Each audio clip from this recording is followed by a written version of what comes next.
Pues muy bienvenidas y sean todos también muy bienvenidos. Vamos a comenzar con nuestra sesión de nuestra aula virtual. Es muy grato para mí presentarles a la doctora Paulina Arenas Landgrave. Eh, Les voy a leer su semblanza. Ella realiza labores docentes y de investigación en el ámbito de la psicología clínica y de la salud como profesora de tiempo completo en la Facultad de Psicología de la UNAM. Es integrante de la Comisión Especial Permanente de Prevención y Promoción del Bienestar Psicosocial del Comité Técnico para la Atención de la Salud Mental de la Comunidad de la UNAM. Sus líneas de intervención son la supervisión e investigación, de intervención, supervisión e investigación dentro del ámbito clínico comunitario, están dirigidas a la implementación de acciones desde modelos basados en evidencia para la alfabetización en salud mental y prevención del suicidio, así como la promoción de factores resilientes en población infanto-juvenil y sus familias. Colabora institucionalmente dentro del marco de cooperación con la OPS, la OMS México y la Secretaría de Salud en la capacitación de profesionales de la salud sobre evaluación y manejo de riesgo suicida, en vinculación con el Programa Nacional para la Prevención del Suicidio. Sin más preámbulo, le cedo el micrófono, doctora. Un gusto recibirla en esta primera edición de la Escuela de Verano y esperamos que podamos contar con su colaboración en el futuro. Muchísimas gracias. Yo estoy confundida porque te dicen Tere, pero veo Maite, entonces no sé si... Ambos está bien. Ok, perfecto. Entonces, bueno, Tere, Maite, muchísimas gracias. Gracias a la doctora Carolina Santillán, pues especialmente, gracias por todo el trabajo que están haciendo, que tuve la oportunidad de verlas, de escuchar, ¿no? Esta información y esta forma de compartirnos a todos lo que están proponiendo y están haciendo y que nos están también ayudando a vincularnos de una manera distinta, especialmente dentro del ámbito de los escenarios escolares. Les agradezco muchísimo, estoy muy contenta de estar aquí. Les voy a compartir mi pantalla. Mm, voy a compartir esto del sonido, digo, no voy a compartir, pero bueno. Bien, entonces, no sé si ahora está bien. Voy a también tratar de ser lo más dinámica posible en esta presentación porque pues les quiero platicar un poco acerca de uno de los modelos con los que hemos trabajado en los últimos años y hablo y voy a hablar desde el inicio en plural porque no solo soy yo, por supuesto, y espero que logre dejar por aquí un poquito mi pantalla, bueno, a ver si puedo hacer, ajá. El mensaje central que quiero también compartirles está vinculado a la manera, pues, de decirles que no hay ninguna mejor forma de trabajar, especialmente con este tema, si no lo hacemos en equipo y desde una aproximación, como bien lo comento hasta arriba, pues colaborativa, ¿no? Entonces, les voy a platicar acerca de este modelo dinámico dentro de los contextos universitarios, que es ahí donde, como bien mencionaba Tere, donde yo me encuentro trabajando y he estado muy activamente participando con esta temática desde, pues ya estaba haciendo cuentas hace unos días con mi tutora, pues ya desde hace 20 años, ¿no? Entonces es un gusto estar por aquí con ustedes compartiendo esta información. Entonces, bueno, ¿qué sabemos acerca de relación a las muertes por suicidio? Sabemos las problemáticas, que se considera una problemática de salud pública. ¿Por qué? Porque es una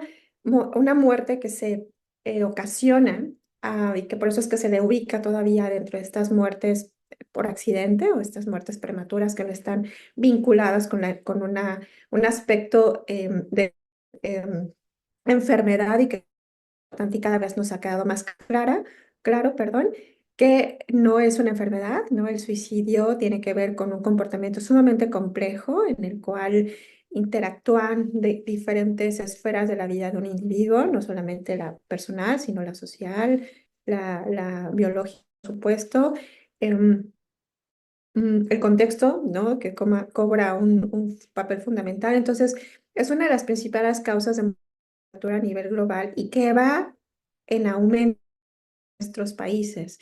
En otros países es cierto que también tienen altos bueno, perdón, solamente interrumpo rapidísimo. Me aparecen aquí mensajitos de personas que se están incorporando. No sé si alguien puede ayudarme a admitir esto eh, para que no se queden fuera, porque voy a seguramente estar Listo.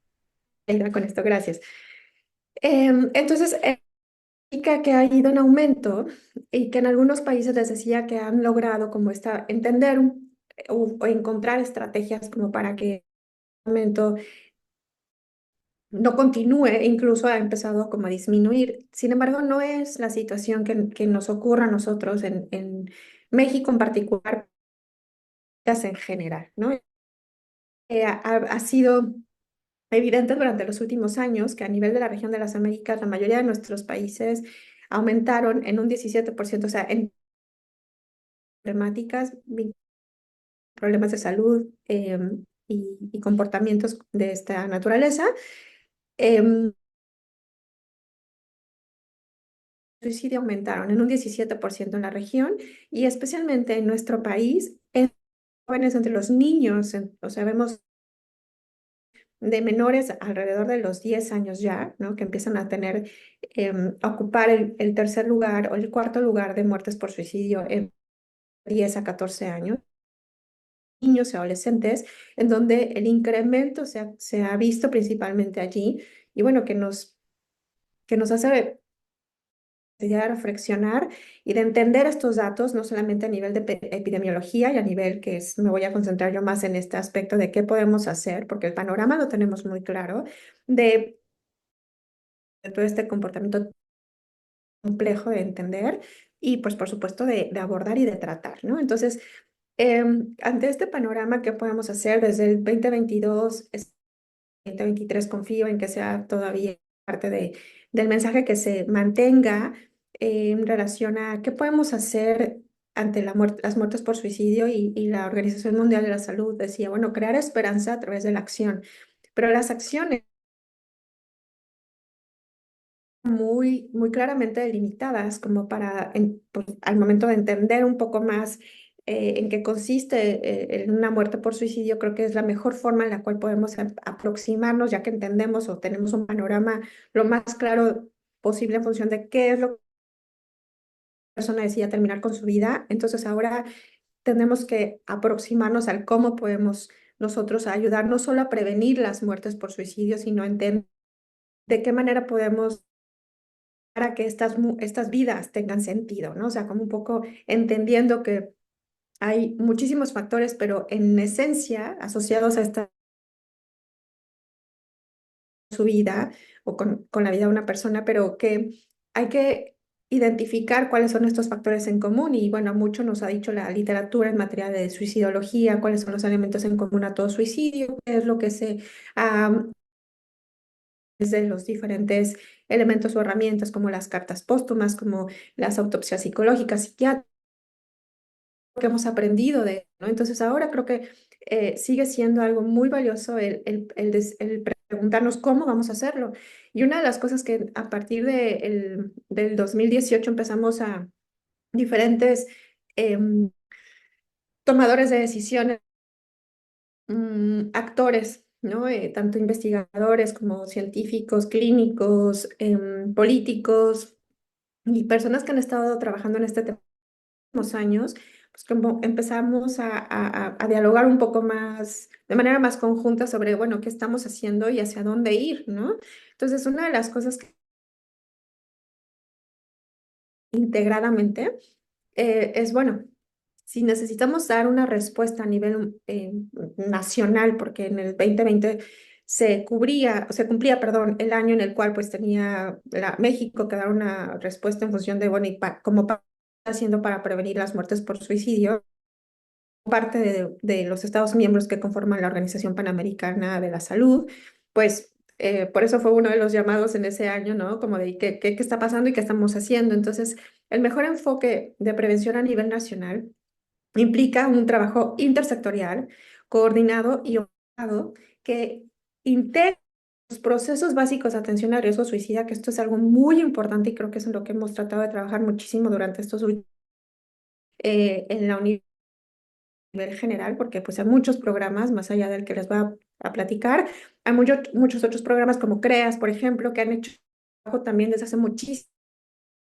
Lo importante de estas reuniones incluso fueron lograr vernos, ver qué estamos haciendo entre nosotros, porque no sabíamos mucho de lo que se estaba haciendo en los diferentes escenarios, incluso de la propia universidad, ¿no? Como que sabíamos un poquito, tenemos el panorama muy amplio ni muy entonces, ¿por qué es importante mencionarlo desde aquí? Porque no solamente hay que tener un trabajo que incluya diferentes sectores, que desde mi perspectiva, pues también que esté homologado, ¿no? Desde los básicos, pero sobre todo que haya colaboración entre nosotros como profesionales de la salud mental, pero también integrando a la comunidad. Eso es un elemento fundamental. Entonces, así es como llegamos como a plantearnos desde la Universidad Nacional Autónoma de México, específicamente desde la Facultad de Psicología. Les voy a platicar mi experiencia, porque como les menciono, hay mucho más en la Facultad de Estudios Superiores Iztacala, en la propia facultad, perdón, una en Campus Central, el propio CU, en la Facultad de Medicina. O sea, hay muchos programas que pueden estar también teniendo diferentes aproximaciones y experiencias al entendimiento del suicida y a cómo prevenir estas muertes por suicidio. Y desde nuestra facultad, cuando justo también en el 2018 empezaron a ver un incremento de muertes por suicidio en nuestro campus central, pues es que empezaron a cuestionarnos un poquito más como facultad qué estábamos haciendo, qué teníamos, cómo podíamos ayudar a otros miembros de la comunidad a trabajar desde una perspectiva de posvención, porque ya se habían dado diferentes muertes por suicidio en el campus y la respuesta en general era la misma, ¿no? Es como, este, em, no hablemos mucho de esto, todavía se tenía una aproximación desde el estigma, que nadie se entere, ¿no? Que nadie sepa, o mejor solamente aquí entre nosotros, o vamos a hablar con el grupo, o vamos a hablar con los...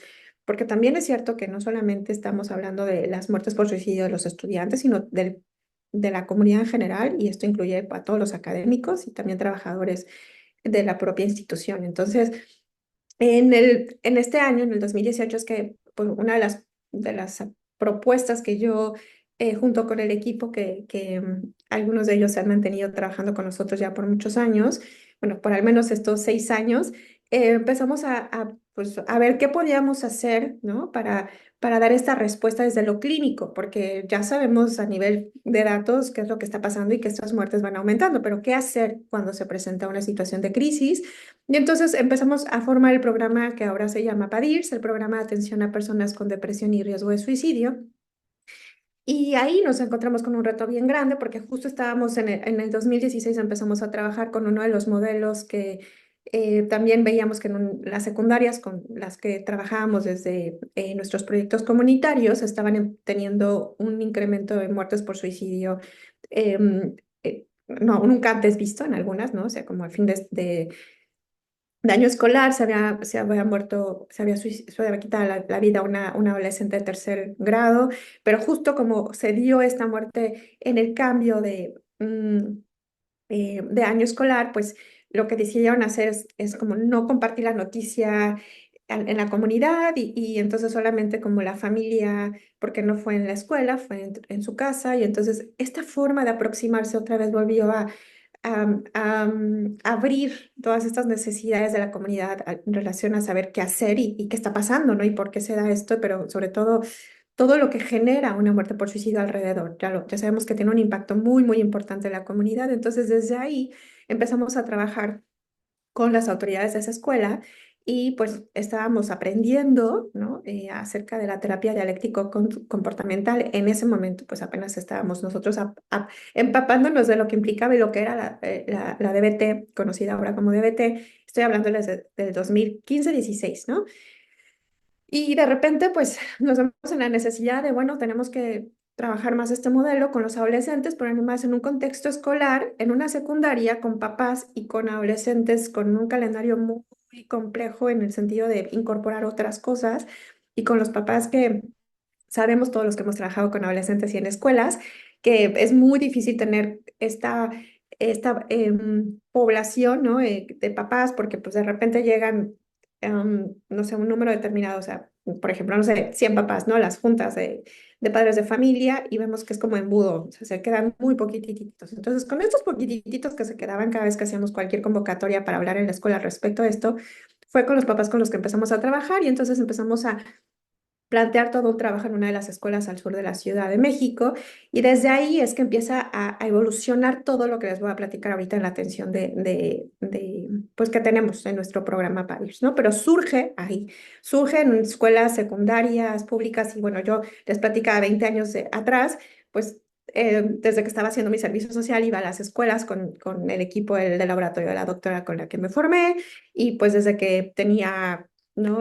22 años, empecé como justo a ver de qué manera en los contextos escolares es donde no solamente se presentan situaciones pues, de muchas crisis emocionales en general con los adolescentes, pero también de mucha oportunidad de trabajo, pero en contextos bien complicados, ¿no? Porque son contextos educativos escolares donde parece que todo lo demás, todo lo extra, pues no se le da el lugar que a veces necesita tener, ¿no? Entonces, bueno, nada más como mencionarles que es un trabajo que se ha venido haciendo, les mencionaba también el inicio colaborativamente, nos enfocamos mucho en la atención humana y queremos que sea lo más integral y por eso es que hicimos en el 21, empezamos a estructurar y bueno, pues es parte de lo que yo hasta ahora, a la fecha,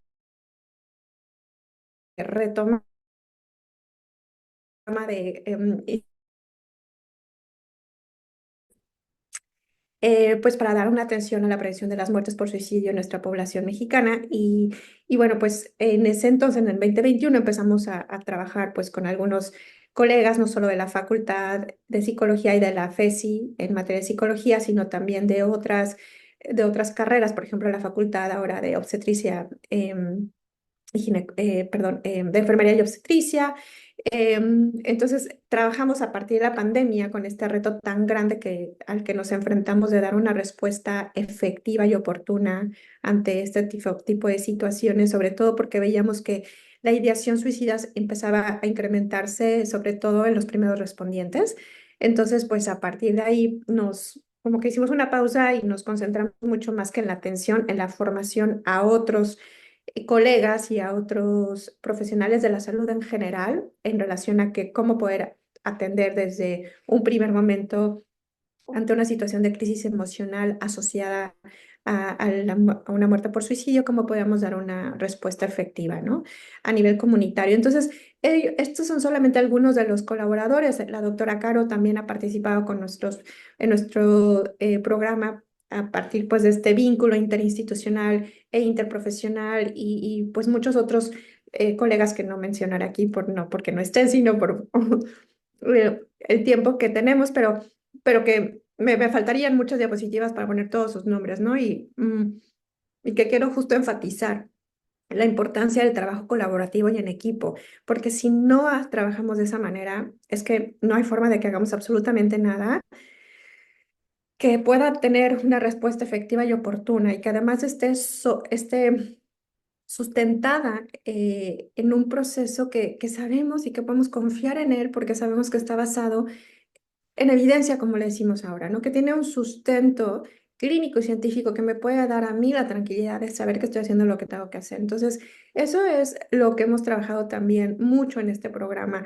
Desde DBT que empezamos a implementar DBT en contextos comunitarios con los chicos de secundaria y sus papás, hasta ahora que estamos trabajando y fortaleciendo mucho el modelo colaborativo que el doctor David Jobs, pues empezó a trabajar desde hace ya también 35 años y que con quienes hemos estado trabajando en este último año de manera mucho más conjunta, pues para poder tener la evidencia de cómo estos modelos también pueden funcionar en nuestro contexto, con nuestra población, porque tampoco hay que empezar cada vez con propuestas nuevas, pero sí tenemos que ser muy críticos desde esta perspectiva de la psicología crítica, de decir, a ver, tampoco vamos a adaptar modelos que estén hechos en un escenario totalmente distinto al nuestro y usarlo solamente porque pues sabemos que funciona bajo ciertos contextos, pero hay que probar y hay que ver los retos que tenemos en nuestra población mexicana, que es muy diferente a la que tenemos en otros países en el mundo, como por ejemplo en Estados Unidos, ¿no?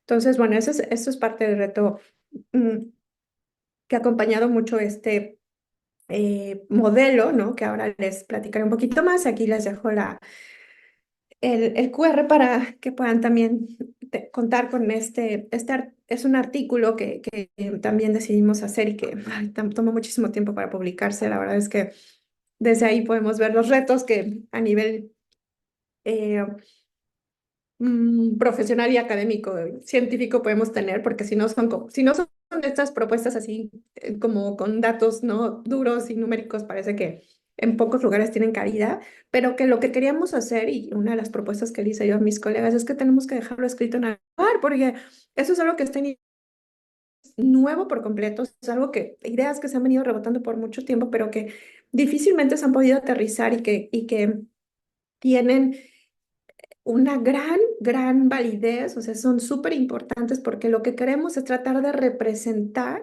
¿no? Y eso es muy difícil, o sea, no sé si siquiera lo estamos logrando hacer, pero al menos estamos intentando una relación tan compleja en la cual hay muchos elementos vinculados en materia de una muerte por suicidio. Porque tenemos pues a la persona, al individuo, ¿no? Al ser que tiene esta situación en particular, esta vida específica, y hay muchas personas alrededor de este individuo, ¿no? Entonces, sabemos muchas personas alrededor de este individuo. Entonces, ¿qué hace en una situación de riesgo? Bueno, pues entender primero qué es lo que puede estar articulando o desde una perspectiva basada en el aprendizaje, desde una aproximación conductual, entender qué es lo que está ocurriendo para que se mantenga esta conducta y entendiendo eso es como lo que mejor hemos visto que funciona para poder saber qué tipo de acción implementar o emprender y también desde dónde estamos nosotros vinculándonos, porque no siempre es el mismo papel que vamos a tener. A veces puede pasarme a mí como a mí, Paulina, con alguien, y entonces ahí yo soy el familiar, me puede pasar, o puede haber una situación de riesgo de suicidio a mí, Paulina, con alguno de mis estudiantes, y es una dinámica y una interacción distinta. Me puede pasar con alguno de mis pacientes o de los consultantes con los que trabajamos o las personas con las que trabajamos, y es una forma de interactuar bien diferente. Y puede pasarme a mí estando en mi casa y que mi vecino tenga una crisis. O sea, ¿saben? La parte de lo complejo es saber cómo situarnos en los diferentes momentos o en los diferentes contextos en los que la acción con el comportamiento suicida se pueda presentar, ¿no? Entonces, desde ahí definir qué es esto de el comportamiento suicida para nosotros, desde esta perspectiva conductual, ha sido una de las principales de hacer. Eh, Tratar más bien, como clínicamente nos ha ayudado mucho también, como de identificar, o sea, ¿qué implica? Y ahorita voy a hablar de eso más, cuando decimos suicidio, ¿qué es el suicidio, ¿no? Y cuáles son los diferentes elementos dentro de este comportamiento que se pueden asociar. Y desde ahí, ¿qué tipo de acciones podemos implementar que nos ayuden no solo, como les decía, a prevenir que se dé una muerte por suicidio, sino paralelamente entender cómo podemos promover con mayor sentido? Ahí la parte clínica es central para nosotros, ¿no? Porque cuando ya se dio una muerte por suicidio, creo que es algo también muy valioso desde esta perspectiva, desde este modelo, es integrar que la prevención también viene, ya ocurrió una muerte por suicidio, que es lo que dentro del ámbito de la suicidología, posvención. Y me acuerdo mucho, no sé, Caro, si tú te acordarás, pero estaba justo pensando ayer como de esta plática que tuvimos en una de los congresos o conferencias a las que asistimos en esta materia, donde justo un conferencista magistral que decía datos, ¿qué es la posvención? Y datos no había muchos, ¿no? Esto ya fue hace unos años, pero decía, o sea, lo hacemos porque sabemos que funciona, aunque no tengamos la evidencia rigurosa de decir, bueno, esto, ¿no? Es, como les decía, estos papers científicos que nos dicen que sí está funcionando esta aproximación, pero sabemos que funciona. Sabemos que intervenir con la comunidad, ayudándoles a entender un poco primero, a tratar el por qué podría darse sin que se clasifique o se estigmatice estas culpas o esta aproximación de es que, claro, porque la mamá, porque el papá, ¿cómo no? Porque tenía eso que yo tenía, ¿no? O sea, y o muchas veces es, pero no entendemos ni siquiera si aparentemente está bastante bien en su vida y de repente, pues, ya no está aquí con nosotros, ¿no? Entonces, como que todo este tipo de reflexiones es muy importante colocarlos dentro de este, que no se puede prevenir una muerte por suicidio. La persona se quitó la vida, pero entender qué es lo que tenemos que hacer, incluso para prevenir otras con el sufrimiento de las personas que están, es muy importante. Como les platicaba, la propuesta del modelo empezó a estructurarse un poquito más después de que tuve un primer taller nacional, donde el objetivo era tratar de escuchar y hacer desde una aproximación de mesas de análisis estratégico, desde un modelo, ¿no? Fundamentado en fortalezas, las oportunidades, las debilidades, tratar de escuchar a todas las personas interesadas en el tema que por tantos años han trabajado desde diferentes aproximaciones ante esta. Y bueno, desde ahí todo el análisis de esa información fue lo que nos llevó a plantear un poco y a rebotar, ¿no? Estas ideas en conjunto también con el equipo central, donde la doctora Edith Hermosillo, Malo, Sandro Vázquez, principalmente estuvimos y yo estuvimos dialogando mucho al respecto de cómo nombrar qué cosas, porque encontramos un mar de información y analizamos, ¿no? Las diferentes mesas se conformaron por estos expertos.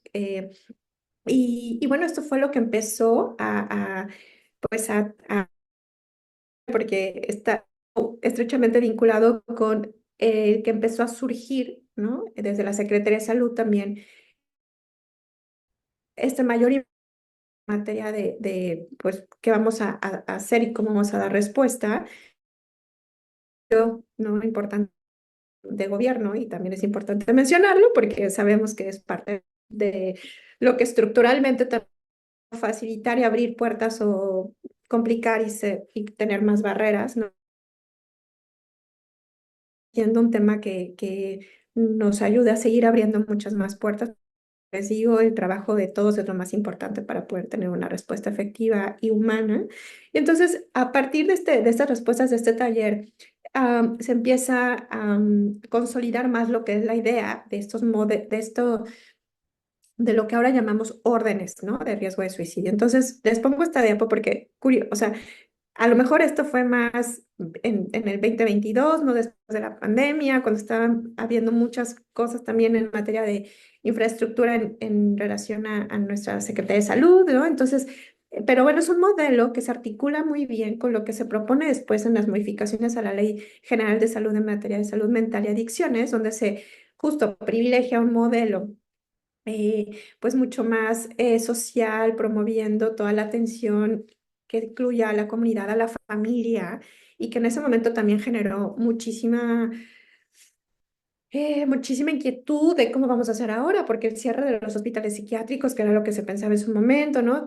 ¿Cómo es que, y sabemos que también, pues ahí hay eh, una serie de complejidades en relación a qué hacemos con las personas que tienen una problemática de salud mental, ¿no? Entonces, todo esto ha acompañado a la implementación de lo que ahora conocemos como Programa Nacional para la Prevención del Suicidio, y que también, pues, me da mucho gusto que se haya podido dar desde la estructura y organización y colaboración entre la academia y lo que implica el sector salud, ¿no? Que confío pues, que se siga fortaleciendo y estructurando. Entonces, ¿cuál es el propósito de este modelo? ¿Y por qué platicarles todo esto ahora cobra sentido? Porque lo que se planteaba en relación a todas las respuestas que recibimos de estos 85 expertos en un día y 75 en otro, necesitamos estructurar, organizar y coordinar mucho mejor de lo que se está haciendo la atención, y que esta atención, me acuerdo mucho porque esto era algo de lo que se enfatizaba mucho desde lo que decía el doctor Malo, ¿no? Para que hablemos de atención de una atención efectiva tenemos que hablar de una atención integral. ¿Y cómo hacemos o sea, cómo damos una atención integral para todas aquellas personas que por alguna razón tienen eh, una situación de crisis emocional asociada al riesgo de suicidio y con otras problemáticas se aplica, o sea, pero en materia específicamente de suicidio, ¿cómo hacemos para poder organizar esta atención integral que incluya desde la pirámide básica, ahorita lo van a ver también en el modelo, ¿no? Desde la comunidad y que integre, o sea, que incluya la comunidad, pero que también articule a los diferentes niveles de atención en materia de institucionalmente hablando, em, de atención a la salud de nuestro sistema de salud. Entonces, esa es la parte compleja que por eso requiere que haya no solamente la academia que está apoyando desde la perspectiva clínica con todo lo que hemos aprendido a lo largo de nuestra trayectoria, sino también a los agentes comunitarios, a los padres de familia, a los profesores, a toda la comunidad y bueno, por supuesto, a quienes estén haciendo que esto sea posible, que tiene que ver con las instituciones, ¿no? Entonces, desde ahí una de las principales de los elementos que empezamos a estructurar un poco más claramente, a ver, ¿cuáles son las competencias? Y a mí me gustó llamarle competencias porque pues considero que tenemos, y ahorita lo van a ver un poco más, lo empecé, o sea, lo que empecé yo a hacer justo a partir de este tipo de pláticas era cómo podemos estructurar nuestra atención e identificar cuáles son los diferentes, no solo papeles y lugares en los que estamos, sino las competencias que requerimos para poder hacer una evaluación, para poder atender a la parte que evaluamos, ¿no? Y ya eso implica un manejo específico. O para no solo atender a la parte, evaluar y después de la crisis, ¿qué hacemos después de una crisis? Y eso ya es lo que implica el tratamiento. Y siempre, siempre, y de manera transversal, que haya un seguimiento, ¿no? Entonces, esos son los elementos fundamentales que estuvieron en todo momento, pues, presentes en esta discusión y que entonces, bueno, yo traté de identificar cómo sería la mejor manera para que didácticamente también, al momento de estar compartiendo este modelo, pudiéramos aterrizar, ¿no? Entonces, tenemos cuatro competencias centrales. La primera tiene que ver con la identificación, que es lo que les decía en relación a poder tener mayor claridad de a qué llamamos suicidio, qué es una muerte por suicidio y cuáles son los diferentes componentes, elementos que asociados a esta muerte. Entonces, sabemos que hay una aproximación pues, para entender de manera muy general, ¿no? ¿Qué ocurre en relación a una muerte por suicidio? Que factores de riesgo, también los factores, pero solamente es eso. Pero ya que hicimos o sea, ¿qué es lo que necesitamos saber prácticamente todos individuos al respecto de qué es una muerte por suicidio, cómo se da? Con base en eso, vamos a tener la posibilidad de hacer una valoración en relación a la condición del riesgo. Y aquí es donde entra o se vincula la perspectiva comportamental o conductual más bien, porque sí, estamos fundamentando mucho de las acciones desde estos modelos conductuales, porque además sabemos que son los que tienen más evidencia. Y cómo, desde esta perspectiva funcional que nos permite entender por qué es útil para esta persona pensar en morir, querer morir, desear morir, intentar morir, podemos entonces entender también en relación a tomar en cuenta su contexto, qué es lo que sigue manteniendo quizá todas estas emociones y con todas estas conductas asociadas, ¿no? Eso es lo que hemos visto que nos puede ayudar de una mejor manera a intervenir específicamente desde o bien un abordaje, porque si a lo mejor lo que yo tengo que hacer como un primer respondiente es tener un abordaje que implique un manejo limitado y focalizado. Y no necesitamos más, porque muchas veces eso nos ocurre, que lo que hemos visto es que es como la papa caliente, ¿no? Llega una persona en crisis y con una situación específica, entonces de repente a que lo vea, no sé, Juanito, no, pero que entonces María, y luego va con María, y luego no está María, y entonces terminan muchas personas queriendo ayudar y siendo poco efectivas. Y entonces, ¿cómo ayudamos a que dependiendo del contexto en el que estemos, y ahorita voy a hablar del contexto escolar específicamente, cómo hacemos este abordaje, este manejo, y ya cuando la crisis pasó, cuando podemos estabilizar emocionalmente a la persona, cuando se logra hacer eso. Ahora, ¿cómo mantener un tratamiento? Porque no todo se acaba, o sea, como resolviendo la crisis, ¿no? ¿Qué hay después de? ¿Qué es lo que, entender qué le lleva a una persona a tener una crisis emocional asociada con una muerte por suicidio o con el intento de, ok, hay muchas otras cosas que entender para tratar eso, ¿no? Entonces, por eso lo pongo como un manejo o un tratamiento o ambos, ¿no? Y la referencia y el seguimiento, eso es muy importante y eso es un elemento central que tiene que ver con la evaluación. Hacer una referencia efectiva y oportuna es fundamental. La cosa es que ahí institucionalmente nos hace falta trabajar mucho más aún. Pero el seguimiento es también uno de los elementos que hemos visto que funciona y que tiene evidencia de cómo mantenernos en contacto con las personas, incluso aunque no vuelvan con nosotros, incluso aunque hayan decidido no queremos continuar o no queremos tener un tratamiento, de qué manera el que haya un seguimiento institucional puede ayudar a, al menos, pues no solo garantizar la atención, o sea, saber que la persona recibe algún tipo de apoyo, sino qué es lo que la persona podría saber para qué puede hacer después, independientemente de que haya decidido no continuar con la atención en nuestros escenarios, ¿no? Entonces, así es como visualizamos y también llegar a esta, les platico y recuerdo muchas cosas, pero llegar como a esta propuesta de estructura del modelo nos costó también un poquito, ¿no? Porque les decía, pues, cómo lo aterrizamos visualmente, o sea, y esta figura que tenemos aquí nos permite ver la importancia de lo comunitario, o sea, lo comunitario, en lo que insistía la doctora, comunitario tiene que quedar así en todo, porque es todo, ¿no? Es todos somos comunidad. Y entonces, ¿cómo vamos especificando de una manera más puntual los diferentes ámbitos en los que se puede aprender? Y aquí es donde entra el elemento del institucional, ¿no? O sea, el primer orden de riesgo, que es segundo orden de riesgo, tercer orden de riesgo, cuarto, ¿qué implica? Estos relacionados con em, el nivel de riesgo de suicidio, ¿no? Nosotros sabemos que hay diferentes clasificaciones y que hay propuestas distintas, pero como va de lo leve, moderado, alto e inminente para nosotros propuesta, ¿no? Entonces, lo leve, presente lo leve en lo comunitario, por eso o sea, lo verde, no. O sea, en lo comunitario se presentan los cuatro niveles de riesgo. Los cuatro riesgo, moderado e inminente. Pero la atención es lo que cambia.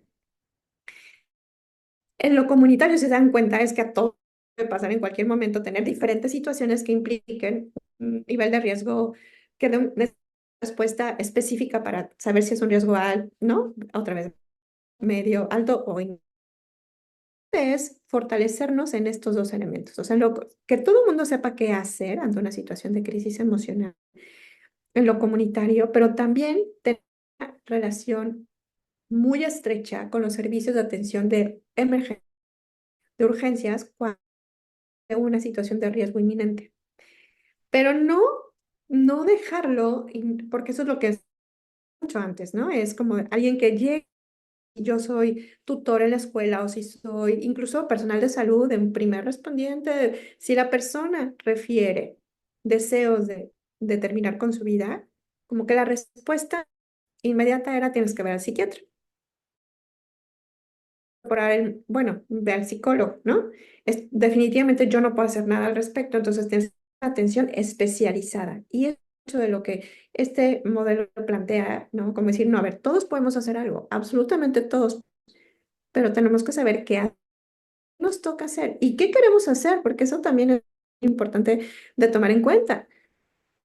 Podrán decir, bueno, yo no quiero y no quiero entrar al tema y eso yo lo aprendí, sobre todo cuando estábamos pues capacitando a cierto grupo o grupos, ¿no? Del sector salud, donde a ver, yo me enfoqué en tratar esta temática, porque ahora tengo que trabajar con, ¿no? Así como no me pagan más, no, mi formación incluso no lo... Y entonces ahí un poco, a mí me sorprendía mucho recibir estas respuestas y yo lo que al final terminé diciendo es porque, a ver, esto va más allá de nuestra formación, de si me preparé o no, es una cuestión ética, desde la parte profesional, me refiero. Y cuando lo veía desde la persona que está aquí enfrente de mí diciéndome que la vida no tiene sentido para esa persona, la respuesta que recibe de mí es, tienes que ir a ver a alguien porque yo no puedo tratarte y mm, lamento mucho que estás pasando por eso, pero yo no puedo ayudarte. Yo no lo concibo. Yo no, no me entra. Y quizá porque también tiene que ver con mi forma de ser, ¿no? Y por eso me dedico a esto. Eso es un tema que, pues, me ha llevado a seguir manteniéndome como muy interesada en replantearnos qué podemos hacer y cómo lo estamos haciendo y cómo hacerlo cada vez mejor. Dejar lo humano siempre presente. ¿Sabes? Sé que hay personas que por el contrario quieren hacer todo lo posible para apoyar a otros. Y también tenemos que tener mucha claridad personales y por supuesto profesionales para saber qué sí puedo hacer y qué no puedo hacer por más que quiera ayudar a la persona. Y también tengo varios ejemplos. A veces nos podemos poner incluso en una situación de mayor riesgo para la persona y para nosotros, por supuesto. Entonces, no tener una respuesta inmediata de ayuda. O sea, sí, hay que hacerlo más oportunos, pero lo más efectivos posible, donde tomemos en cuenta em, lo, por eso yo hablaba de tomar, considerar los procesos básicos homologados, porque si ya se ha hecho mucha investigación en algunos otros países, no en nuestro país tanto, pero en algunos otros países tiene una historia de 40 años de investigación en este tema.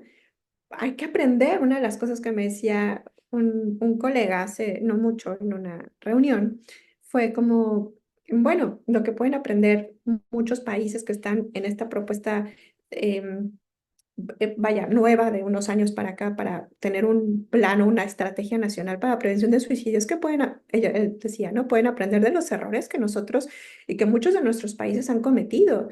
Y es cierto, o sea, hay que aprender también de las experiencias de otros, ¿no? Desde lo bueno, pero también de lo que no ha funcionado. Entonces, desde ahí saber que aproximarnos desde procesos básicos de homologación en función de yo tengo que hacer el ABC básico, así como los primeros auxilios médicos, así los primeros auxilios psicológicos para suicidio implica estos tres pasos. Si yo sigo estos tres pasos, al menos sé que estoy haciendo lo que tenía que hacer desde aquí, ¿no? Ahora, hasta aquí me quedo. ¿Qué le toca? Y hacia dónde le paso la estafeta a la otra persona que le toque entrar como el corre, se corre, eso habla de mi edad, ¿verdad? Pero bueno, como estos programas de, ¿no? De reto de, y te paso a ti la, ay, pero bueno, Estafeta, no sé, ayúdenme, se me fue la palabra, pero bueno, y estafeta, te toca a ti correr. ¿Cómo? estafeta. ¿Verdad, Tere? Gracias. Entonces, exacto, o sea, ¿cómo le hago para saber que también necesito apoyarme del otro? Por eso les decía al inicio que mi mensaje central va a ser eso, cómo trabajamos de una manera más articulada, profesionalmente hablando, mm, personal, ética y humanamente. Entonces, el primer orden de riesgo en materia de la primera, del primer elemento es saber ubicarnos, quiénes somos, ¿no? Este es solamente como para ejemplificar un poquito lo que he venido diciendo, identificar si yo soy en ese momento un proveedor de servicios de salud mental comunitario, si yo me ubico dentro de los servicios generales de salud, si soy una persona con una formación especializada en diferentes temas y yo digo que la formación de saber atender a una crisis de suicidio debe estar en todos los currículos actualmente, en todas las universidades, no solamente en todas las universidades, en todas las carreras, pero específicamente para psicología y para todo lo que tiene que ver con las carreras de salud, deberíamos de tener, ¿no?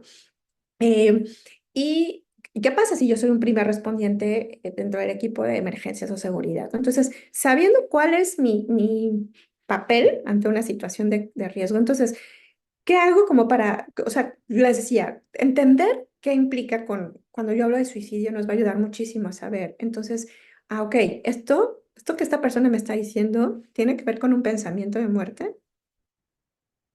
Mm, Algo que vemos mucho dentro del contexto escolar, les decía mi experiencia con los adolescentes, son pensamientos de muerte, que algunos de estos cuando se presentan de manera frecuente, cuando están siendo cada vez más estructurados, es cuando ya consideramos como todo este proceso cognitivo que se da de una ideación suicida o autolesiones. Es lo que vemos mucho en el contexto con los adolescentes. Entonces, por ejemplo, identificarse además de esto que yo observo de autolesiones, de pensamientos de muerte, a lo mejor es una ideación suicida.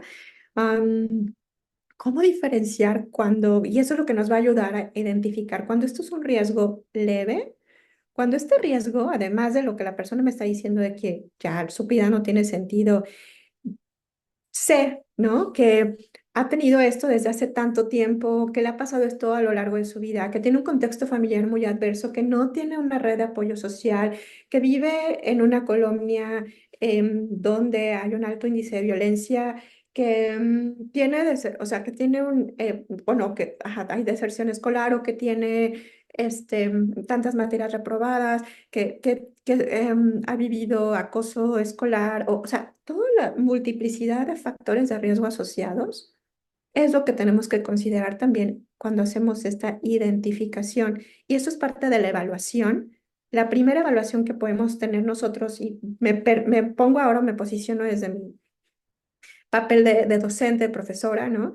¿Qué sabemos de nuestros estudiantes? ¿Cuánto sabemos de qué necesitamos saber? ¿Qué no necesitamos saber? Pero cuando hay una situación de riesgo, dice, es que he pensado que últimamente seguir, estoy cansado. O sea, ¿qué es lo que yo, considerando también de perspectiva ética, mi límite como profesor? Solo una orientación al respecto de, ok, puede ser que está atravesando por una situación emocional importante que requiera no solo que converse conmigo, quizá, ¿no? Entonces, no solamente le digo, no te preocupes, va a pasar y todo está bien, sino que otra cosa podría yo decirle cuando identifico esto en su discurso. Esto nos ayuda mucho a nivel clínico, pero bueno, aquí se los pongo nada más para ejemplificar. ¿Cómo es que hablamos después de un riesgo moderado? ¿Cómo este riesgo moderado se va incrementando a que sea un riesgo alto?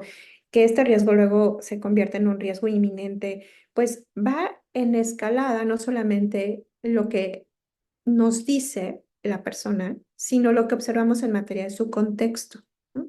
Entonces, es una forma en la cual también tratamos de incorporar todo lo que la literatura a nivel de suicidología nos ha am, compartido en los últimos años para entender un comportamiento suicida, pero desde las perspectivas más actuales, pues todo está en función del contexto, de la interacción que se tiene con ese contexto en particular, ¿no? Como les decía, desde esta perspectiva conductual y funcional. Entonces, eso es algo que tenemos que entender también para identificar en qué momento, pues como que activamos la respuesta. Si es un riesgo, les decía que lo más importante es identificar cuándo como que este botoncito debe de ting, activarse, ¿no? Pero tenemos la oportunidad de no mandar a las personas, por eso estas flechas, lo que nos indican estas flechas es que todos estamos vinculados. O sea, yo puedo identificar cualquiera de estos riesgos, niveles de riesgos de suicidio en la comunidad. Pero ¿qué hago si identifico que este riesgo es moderado? ¿Hacia dónde puedo yo, a lo mejor como profesora que no sé y que me quedé 5 minutos más platicando con mi estudiante y digo, yo sé que en la facultad tenemos este centro de atención psicológico y ahí pues dan atención, ¿no? ¿Qué te parece? Sí, por eso es muy importante lo que les decía y ahorita les voy a decir más acerca de cómo llevar a la persona a sensibilizarla y a orientarla, que esa es nuestra tarea como primeros respondientes, orientar al otro, escucharlo, validar y orientar. ¿Y cómo lo orientamos a que a lo mejor necesite? Pues, y ahí es donde la valoración ya más de parte de los clínicos empieza. ¿Qué tipo de riesgo tiene y qué tipo de atención se requiere en función de este riesgo, ¿no? Porque entonces vemos que, por ejemplo, para la atención al tercer orden de riesgo ya se necesita un tratamiento especializado, porque no solamente es el comportamiento suicida que se presente, sino todo lo que hay y las problemáticas de salud mental que pueden estar también presentándose, ¿no? Hablamos de comorbilidad, de esta interacción entre las diferentes problemáticas que pueden haber. Y bueno, siempre pues, considerar el apoyo de la familia, si es que hay o no hay. Y bueno, como les decía, saber que hay perdón, cómo responder ante una situación de riesgo inminente cuando identificamos claros síntomas o señales de que hubo una intoxicación, de que la persona, sobre todo la agitación es algo muy importante porque sabemos que es uno de los factores que están estrechamente relacionados con que haya un intento y posiblemente una muerte por suicidio. Entonces, ahí necesitamos actuar, pues no solamente con una escucha abierta, empática, sino también activar otros mecanismos de infraestructura que permita que los expertos capacitados en aproximarse cada vez más, espero, capacitados de una forma muy humana y validante, pues puedan ayudar a la persona a estabilizarla físicamente y después, por eso esta flechita baja, ¿no? Ya después de que se estabilizó, podemos dar la atención especializada desde este tercer orden de riesgo. Entonces, eso es con respecto a la identificación, pero va muy de la mano, o sea, se los pongo aquí en otra porque si no, no me sería tan factible compartírselos tan sencillamente, pero esto puede ir de la mano con los diferentes instrumentos o herramientas que tengamos en las escuelas, como parte de nuestros procesos de incluso de evaluación inicial, en las clínicas, o sea, tenemos muchas herramientas. Y sé que esto también le hace mucho más sentido a los profesionales de la salud mental, ¿no? Y de la salud en general, porque también o sea, estas evaluaciones, estas pruebas que se pero aquí, o sea, lo importante para mí es que no dejemos de lado lo esencial que tiene que ver con nuestra primera entrevista, o sea, o contacto inicial con esa persona. Desde ahí podemos tener mucha información si yo lo tengo muy claro, así como de, ya me está diciendo que además se corta, que toma alcohol, ¿no? Es lo que vemos cada vez con nuestros estudiantes, no sé si compartirán un poco la percepción igual que yo. El consumo de drogas legales e ilegales sigue en aumento y sigue en escalada y sigue presentándose en los niños cada vez más pequeños. Y esto es uno también está estrechamente que haya mayores intentos y pues también mayores muertes por suicidio, ¿no? Entonces, no hay que dejar de lado todos estos factores y muy importante, les digo, como ahí valorar, siempre atender primero el riesgo de suicidio, luego ver cómo trabajamos con las diferentes problemáticas asociadas, ¿no? Entonces, esto solamente algunas de las, de, pues de las pruebas que nosotros también utilizamos a veces para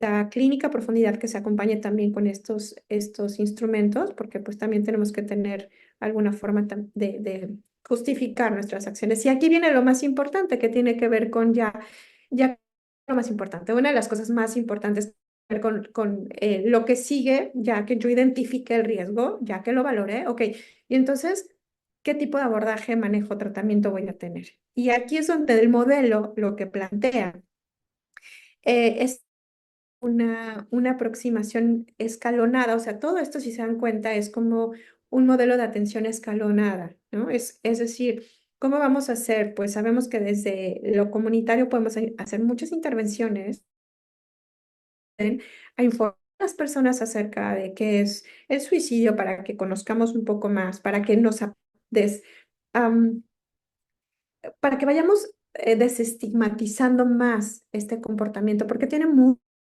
y aún sigue el estigma. En los últimos 4 años se ha fortalecido muchísimo todas estas campañas que nos han ayudado, al menos a nivel institucional. Hemos visto, y ojalá que haya cada vez más, pues es dirigidas a entender la problemática, para que entonces nos aproximamos desde un lugar mucho más flexible, mucho más empático, y es lo que nos va a ayudar entonces a organizar nuestras respuestas, ¿no? Entonces, dependiendo de dónde estemos y en qué institución estemos, les va a hacer sentido también algunas de ejemplo, nosotros, bueno, yo conozco que, les digo, algunos de estos programas de la universidad, entonces sé que, por ejemplo, Guardia está ¿no? En la FESI tienen un programa de guardianes, este, que nace como de esta propuesta de gatekeepers, de dar una respuesta inmediata oportuna, ¿no? Y entonces todos estos modelos que también tienen cierta evidencia en la práctica clínica nos han ayudado pues a estructurar una forma comunitaria que podemos informados que le llaman, o otros le llaman héroes. em, no sé, ¿no? Por ejemplo, para algunos también que estuvimos trabajando estrechamente con la guía MHGAP, ¿no?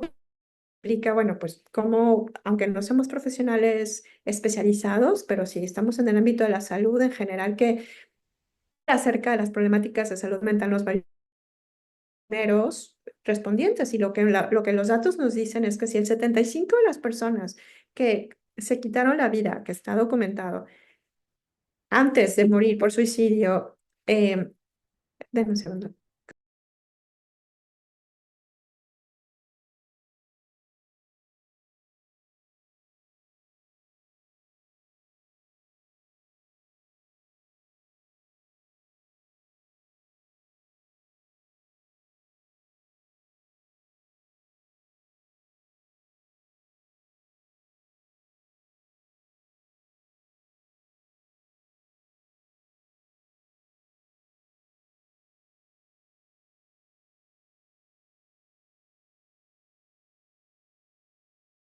Thank you, bye. Lo siento, pero. em, entonces, sí, desde la guía me vamos a dar una respuesta. Les decía, el 75% de las personas que murieron por suicidio em, a un médico. Y además lo más increíble de estos datos es, y muchos de ellos fueron psiquiatras. O sea, no es ni siquiera era un profesional de la salud en general, sino especializado. Entonces ahí es donde darnos y no sabemos qué estamos haciendo y cómo lo estamos haciendo, que el cómo es muy importante porque lo que también se sigue presentando en estos eventos académicos, la necesidad que se expresa a través de los, o sea, mediante los pacientes, ¿no? De esta desvinculación desde este trato poco humano. Entonces, cuando alguien llega a comentar, "Ah, mi vida no tiene sentido", como no se entra a este tema, ¿no? Es como es algo, yo soy enfermo, se lo dice al doctor y el doctor le dice eso, se lo dice bueno, el médico general le dice eso, se lo dice al psiquiatra, hacer es plantear, ok, si fuera un primer abordaje, ¿qué tenemos que hacer y qué podemos hacer? Incluso aquí les pongo un poco lo que hemos trabajado con Murmurante Teatro, que es una compañía de teatro también en Yucatán, que Yucatán es uno de los estados que tiene altas tasas de muertes por suicidio en contextos no solo comunitarios, sino con escuelas. Entonces, hay diferentes estrategias en la Secretaría de Salud. Se adoptó esta aproximación desde el Código 100, ¿no? Para especialmente desde, o sea, Código 100 en general, pero desde la comunidad y por supuesto, si lo ven acá, el Código 100 es una de las principales aproximaciones pues a nivel hospitalario para dar una respuesta inminente a las personas que tengan una o situación de riesgo por suicidio que no se les, porque lo que se veía es no se necesita tener una atención a una lesión en ese momento, entonces puedes esperar, ¿no? No es tan grave. Entonces, bueno, ese tipo de situaciones creemos que cada vez van a cambiar más. Y bueno, ¿qué hacer cuando decimos aquí todos podemos hacer algo? Es lo que les decía hace ratito, solamente identificar que, por ejemplo, saber que el plan de seguridad es uno de las estrategias centrales, es de las que más evidencia tiene a nivel mundial, ¿no? Hay diferentes intervenciones que se ha comprobado que tienen una efectividad importante, y una de ellas es el plan de seguridad. La primera tiene que ver con la reducción al acceso a medios letales. En algunos países eso funciona muy bien, porque, bueno, no sé si muy bien, pero funciona, porque claro que pueden limitar de alguna manera, lo vimos en China, ¿no? Como identificaron que uno de los mecanismos para morir por suicidio más frecuentemente usados era la ingesta de pesticidas, entonces el controlar el tipo de pesticidas que se vendían, especialmente, entonces eso ayuda. Aquí es un debate, bueno, aquí, perdón, estoy temporalmente en Estados Unidos, y entonces es un debate muy grande en relación al uso de armas. Y no, bueno, ¿qué les puedo decir? En uno de los países donde y ni siquiera es que esté, ya se ha analizado mucho esto de la Constitución, pero bueno, desde ahí lo pone, ¿no? Como está establecido en la Constitución que todo el mundo podemos portar arma. Entonces sabemos que en algunos lugares eso es muy difícil, en nuestro país es mucho más, porque además o sea, el principal medio utilizado es por ahorcamiento y por ahorcamiento en casa habitación. Entonces eso nos habla todavía de pues un elemento, una barrera importante a considerar en la reducción a métodos, ¿no? A medios letales. Entonces, pero bueno, esa es otra de las que más funciona. Esa es la primera. Después tener un plan de seguridad que es súper importante, ¿no? Y que nosotros ya cuando hablamos de un tercer orden de riesgo que implica un tratamiento más especializado y focalizado, pues hablamos no solo del plan de seguridad, sino de un plan de estabilización, como se le nombra, por ejemplo, desde CAMS, que es el modelo que ahora les compartiré, ¿no? Entonces, estas son las diferentes intervenciones y bueno, para mí era importante compartirles como cuáles son los ejes de cada una de esas intervenciones. Es lo que nosotros proponemos desde el modelo y yo sé que aterrizarlo cuesta trabajo, pero siempre, y el ejercicio que también ahorita quiero que hagamos rápido, es como que vean qué tipo de programas, por eso está aquí el de Emotion, qué tipo de programas, porque en las instituciones educativas también si algo hemos hecho muy bien es trabajar desde nuestro nivel de expertise en los diferentes temas o áreas en los que estamos involucrados a propuestas muy innovadoras, creativas y muy importantes que pueden favorecernos, aunque no necesariamente tienen que dedicarse a trabajar con el tema de suicidio, pero cómo pueden coadyuvar a que haya, pues estoy hablando de teatro, estoy hablando de otro tipo de programas que ayuden a promover la salud mental,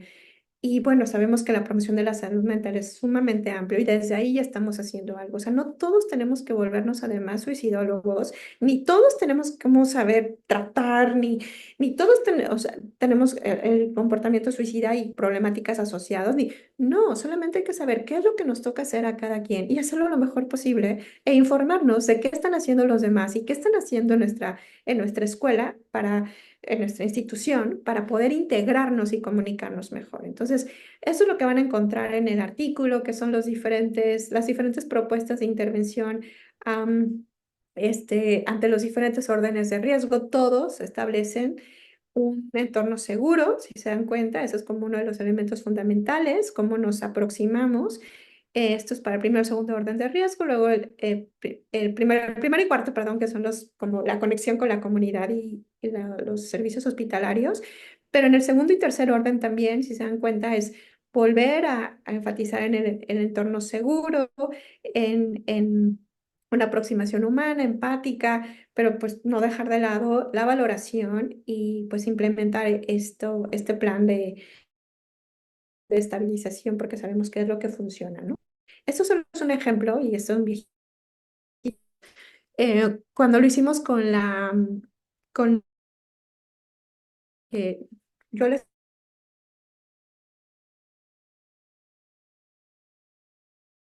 pero pedirse está inmerso o está involucrado en la facultad y la facultad tiene una coordinación que es la coordinación de centros y la coordinación de centros es como la rectoría para mí, es como el similar a la Secretaría de Salud, ¿no? O sea, ¿quién es el ente rector o quién debe de dirigir todo esto? La Secretaría de Salud. Y nosotros apoyamos a que haya muchas cosas que funcionen, pero el ente rector deben de ser ellos. Hay un ente rector y debe siempre haber un ente rector en nuestras instituciones. En mi escuela, en mi facultad, bueno, no mía, pero la facultad en la que trabajo, en este caso, pues como que la coordinación de centros es un poquito quien organiza, dirige muchas acciones. Y una de las cosas que nos costó trabajo al inicio, pero que creo que cada vez lo hacemos mejor, es saber cómo nos vinculamos y articulamos respetando las visiones, las posturas, las formas de trabajo, las propuestas de cada uno de los diferentes académicos que participamos por ejemplo, en esta coordinación, ¿no? Y bueno, eso es algo importante mencionar porque desde mi experiencia como docente e investigadora en la facultad, no es fácil. De hecho, les puedo decir que lo más difícil para mí ha sido vencer esas barreras institucionales de relación académica, ¿no? Porque entonces es como luchar con quién sabe más, quién tiene la razón, o no, pero tu modelo es mejor, o ¿por qué dices que es mejor? O ¿por qué? O mi modelo es mejor, pero no se trata aquí como decir si esto es mejor que otro. O sea, lo que estamos tratando de hacer es plantear, ¿no?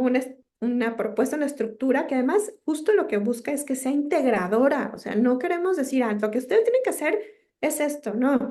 A ver, ¿qué hacen? Lo primero es saber qué hacen y ver desde dónde sus programas pueden incorporarse para dar atención a las necesidades que identificamos nuestros, no solo estudiantes, sino académicos, la comunidad en general universitaria necesita.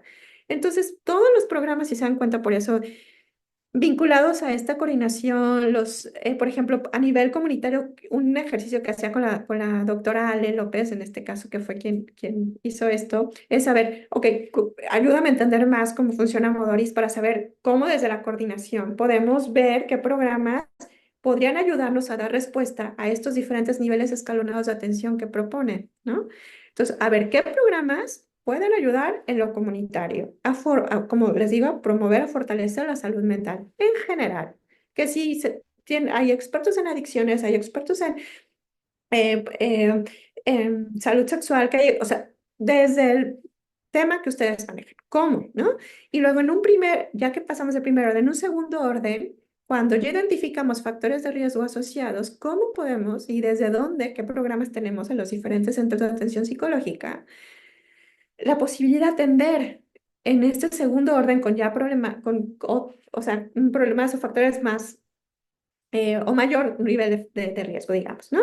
Entonces, desde ahí, y luego también aquí es muy importante cómo nos vinculamos con otras facultades que den una atención paralela, porque a veces se necesita tener una atención no solamente psicológica, sino también farmacológica o psiquiátrica, y entonces, en algunos casos, sobre todo cuando estamos en el tercer orden, esto va a ser muy importante tenerlo.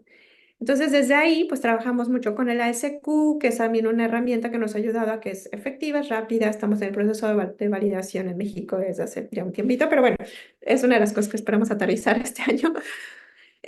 Y cómo nos vinculamos además con este sector tan importante, ¿no? Porque cada vez que llega una situación de emergencia, todos brincamos y el celular y los mensajes, y entonces otra vez la papa caliente, ¿no?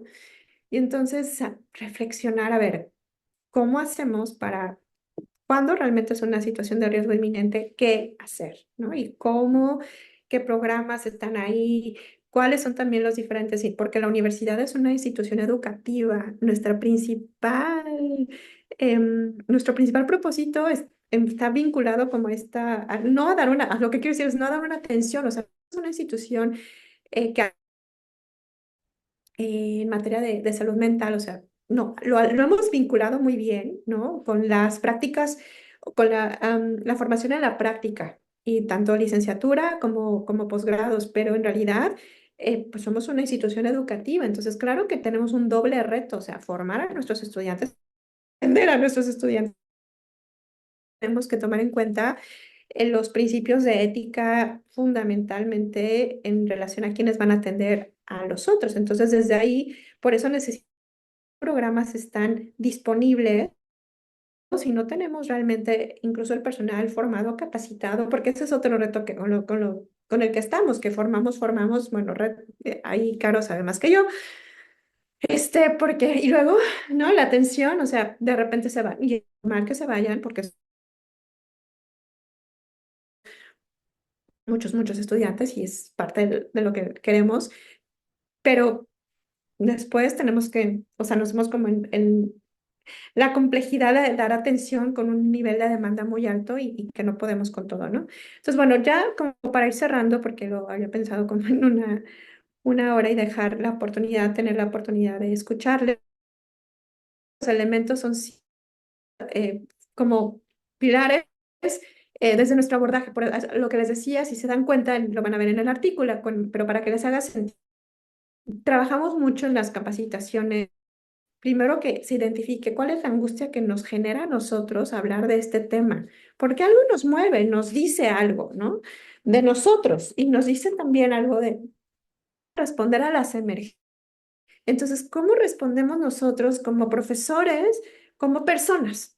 ya, dejemos como nuestro papel de, no es como personas, genera cuando tenemos alguna situación crítica, ¿no? Que resolver, pero especialmente vinculada al suicidio. Y ahí que yo he colocado últimamente es no solamente cuando alguien llega y te dice, sino cuando incluso lo identificamos en nosotros, porque esto es algo que también nos puede ocurrir a nosotros,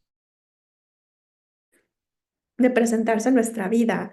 Porque a nivel funcional, cuando llegamos a tener una situación, puede ser un evento o varios eventos realmente impactantes en nuestra y que sentimos que no tenemos los recursos para enfrentarlo y que viene el pensamiento de, o sea, tiene una función, simple hecho de pensar a veces en, sería mejor no estar aquí, puede ser algo que alivia mucho. Entonces, vemos que las muertes por suicidio no solo están en los adolescentes, en los estudiantes, están también en los académicos, en las personas. Entonces, exentos de poder estar en una situación de riesgo. Y desde ahí, creo que eso es algo que a mí me ayuda mucho a que todo el mundo también conecte con su propia vulnerabilidad y que identifiquemos cuál es nuestra angustia, porque cuando respondemos desde nuestra angustia, casi siempre la respuesta puede estar, ¿no? Más bien muy influenciada por decisiones precipitadas o impulsivas y tenemos que tratar de separarnos un poquito de eso para identificar qué necesito hacer. Pues ahí está el ABC. Hemos visto que tiene evidencia y que nos dice, hay que hacer esto, hay que hacer esto, hay que hacer esto y hay que hacer esto. El cómo también es parte de lo que está implícito en nuestras capacitaciones, ¿no? Vemos eh, una conexión que se viva como una conexión de buen trato, validante, respetuosa, ética, profesional, y bueno, considerando también nuestra cultura y con lo que se tiende a pensar en nuestra cultura respecto de este, etcétera, ¿no? Esto es una de las trabajado mucho con el Comité de Salud Mental en los últimos años y con la Dirección General de Atención a la Comunidad de GAP para pues informar, ¿no? a nuestra comunidad y esto es algo que ya salió y bueno, si no tiene mucho tiempo también, este, de saber qué hacer ante una situación de riesgo inminente, por ejemplo, a nivel institucional, ¿no? Y esto a lo mejor es una infografía, bueno, es una serie, como es una ruta de acción, pero lo tenemos en nuestra, ahora les digo, en nuestra. Y es importante que todo el mundo sepa y conozca, primero, o sea, pues, qué es esto de riesgo inminente, qué tengo que hacer, dónde me comunico, qué es, no sé, ¿no? Recordar, y bueno, pues, que haya un protocolo de situación de riesgo, pues que ya Caro también sabrá, tenemos años trabajando eso, ¿no? Yo creo que ya un poco más de 6 años, pero bueno, está próximo a que ya se apruebe el último, porque se hizo una revisión, hay uno que está actualmente en la página y no es el más actual, ¿no? Entonces hay muchos, pero bueno, el último que tenemos y que espero que es el que quien está queriendo compartirse, está vinculado con este modelo también, o sea, cómo podemos organizar desde este modelo nuestra, qué hacemos en particular cuando hay un manejo del riesgo, tratamos pues de aproximarnos de una muy colaborativa, ¿no? Tomando en cuenta lo que se plantea desde la terapia, por eso es informado en DBT, es utilizando CAMS, por supuesto también ya de intervención de o MHGAP. Y nos hemos quedado últimamente con el modelo CAMS, como estructurándolo desde el primer y segundo orden, ya tercer orden solo es DBT o CAMS, ¿no? Más DBT, etcétera. O sea, la combinación de todos los tratamientos por allí. Pero este es el que más nos ha funcionado porque es ido a la atención del riesgo del comportamiento suicida. Dos, es una filosofía de atención que incluye sobre todo la empatía y la validación y por eso es un proceso y tiene mucha evidencia científica y ha funcionado bastante bien porque no es algo que yo le diga a la persona sobre tú lo que tienes que hacer es esto y esto, pero es lo que te va a porque se diferentes desencadenantes que están asociados a este comportamiento y con base en eso, pues lo que queremos es generar un plan el doctor Jones le llama un plan de estabilización, ¿no? Y tiene una serie de formatos. Es un modelo que como está realizado, pues desde una este, cultura muy estructurada, bueno, pues y además estructurada, sino evaluada, no sé cómo decirlo, ¿no?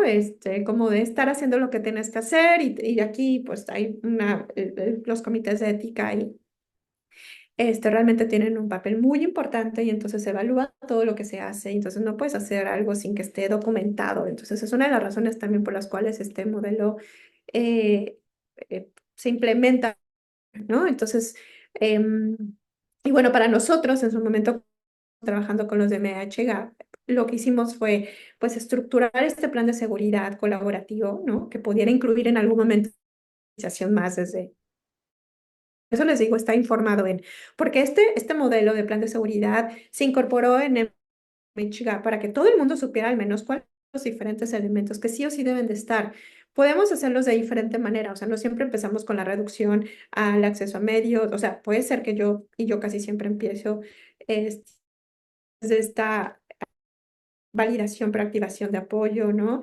Y dependiendo, porque eso pues ya implicaría pues una sesión distinta y más especializada, pero esto es lo que les quiero decir, esto es el plan de seguridad que se ha construido y que se ha tratado de, pues, socializar entre todas las diferentes personas que puedan capacitarse en cómo dar una respuesta efectiva ante una situación de riesgo asociada a una muerte por suicidio. Entonces, bueno, pues de mi parte voy a ir cerrando.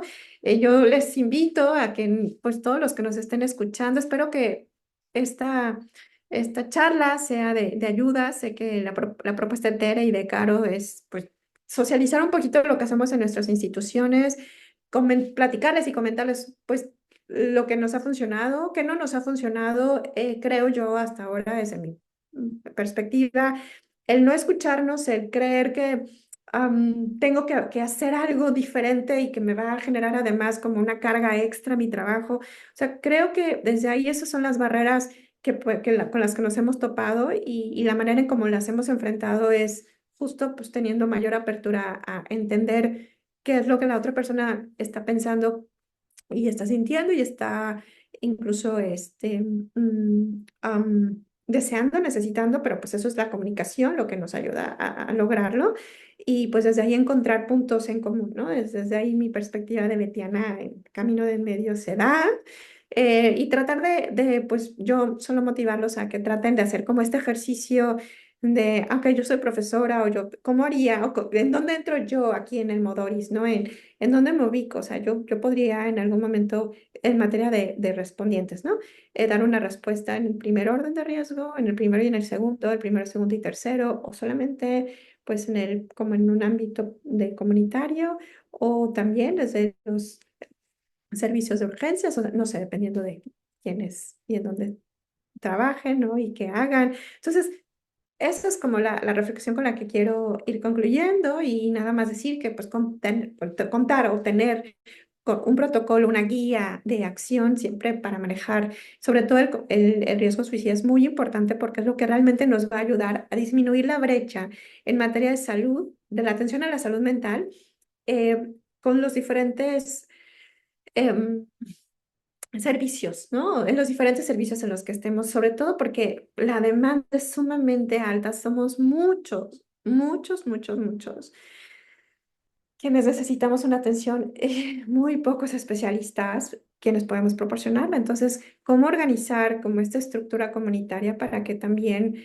no necesitamos siempre pues dar una respuesta especializada y cómo podemos tener la participación de todos, pero desde un modelo que nos pueda ayudar a homologar más las acciones, como les decía al inicio? Y bueno, hasta ahora, como decía en ese momento ese doctor, no tenemos datos para yo decirles, este modelo está funcionando porque estos datos nos dicen, sino sabemos que funciona porque lo vemos, porque yo a estos 6 años de haber empezado a trabajar como más específicamente en la clínica, pues hasta ahora les puedo decir que de las 300 personas que hemos atendido, no hemos tenido una sola muerte por suicidio y creo que eso habla pues de que funciona el modelo que llevamos en lo micro y pues que confiamos en que pueda servirles a mucho, que requiere la participación de todos, sí, que es lo más difícil también, pero es la única forma en la que podemos dar una atención oportuna, efectiva y de calidad, y sobre todo de calidad humana, para poder entender qué es lo que las personas pues requieren, ¿no? Entonces, seguir trabajando en comunidad es lo que nos va a ayudar a acercarnos a la prevención de muertes por suicidio y de entender formas para lograr vidas con más sentido. Entonces, les agradezco mucho. De mi parte sería todo y voy a dejar de compartir. Muchas gracias por tu presentación, Paulina. Me parece que justo viene a complementar elementos que nos han comentado dentro de los centros de salud mental universitario, que es una necesidad muy clara. Por ejemplo, nos comentaban 4 de cada 10 de los que respondieron a la encuesta nacional que carecen de protocolos, que necesitan justo sistematizar estas fases, el triaje, ¿no? Eh, y entiendo que hay algunas preguntas, digo, vamos a dar ahorita apertura Sí, a claro. las preguntas. Eh, Hay una creo que en el chat. A ver, vamos. Ah, sí, abrimos. Ay, lamento mucho si se cortó. Sí, se cortaba un poquito. De repente se iban y perdíamos un par de palabras, pero Ah, bueno, estuvo sí. sólido como para poder entender. A ver, aquí hay una.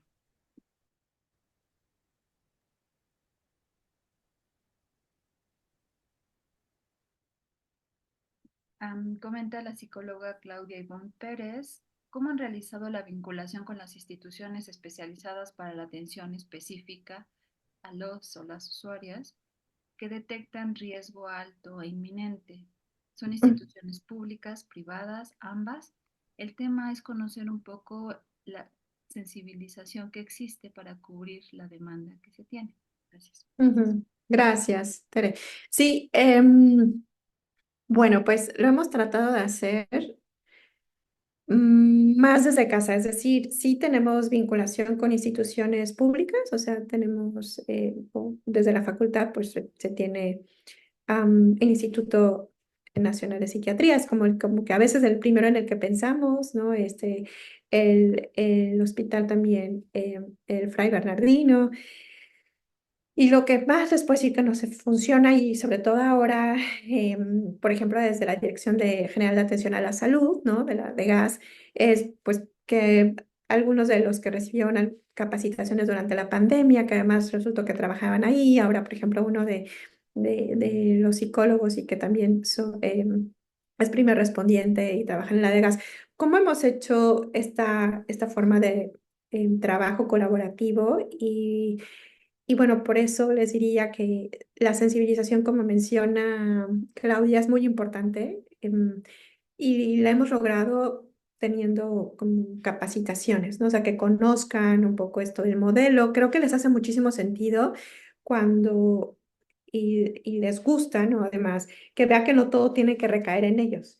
Y también les hace mucho sentido el saber, porque muchos de ellos también decían, híjole, pero nadie nos ha dicho así como qué tenemos que hacer específicamente. Cuando a mí me llega una, yo lo que le digo es, bueno, lo que se me viene a la mente de, no, mira, la vida no es tan difícil, pero a lo mejor lo estoy haciendo mal. Y este tipo de respuestas, pues sí, nos ayudan a ver que nos hace falta todavía capacitar, ¿no? Capacitar y entonces sensibilizar implica o nos ha ayudado desde el poder compartir un poquito más este tipo de conferencias, charlas en la institución y eso ha abierto mucho más el interés y también la posibilidad de estructurar nuestra atención. Entonces, pues así es como lo hemos hecho y nos ha funcionado hasta ahora, ¿no? Gracias. Veo que ya también ha llegado otras preguntas. Comenta Hazel León. ¿Qué test recomienda para identificar cuestiones suicidas en la comunidad estudiantil en media superior?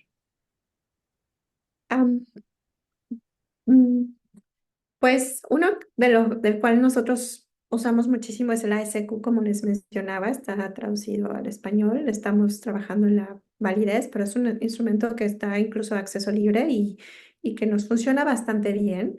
Em, y aquí más bien yo creo que hay que ver como desde dónde lo queremos utilizar, desde dónde me refiero, en qué momento, ¿no? Nosotros, no sé en qué institución esté Hassel, pero algo que funciona mucho, lo que pasa es que ahí nuestros retos son los seguimientos, pero tener pues este tamizaje a lo mejor al inicio, al ingreso de los estudiantes y cuando Pero bueno, el ASQ es uno que funciona mucho porque son solo 5 preguntas y además lo hemos trabajado, lo hemos articulado junto con este modelo, el Modoris. Entonces, yo podría sugerir el ASQ, pero cualquiera que nos ayude a tener preguntas muy específicas, porque sé que hay propios instrumentos en las escuelas, ¿no? Entonces, de los que les compartí, la SQ o Bancolombia, lo que pasa es que se ha utilizado la forma breve, pero es una entrevista semiestructurada. Entonces, casi todas son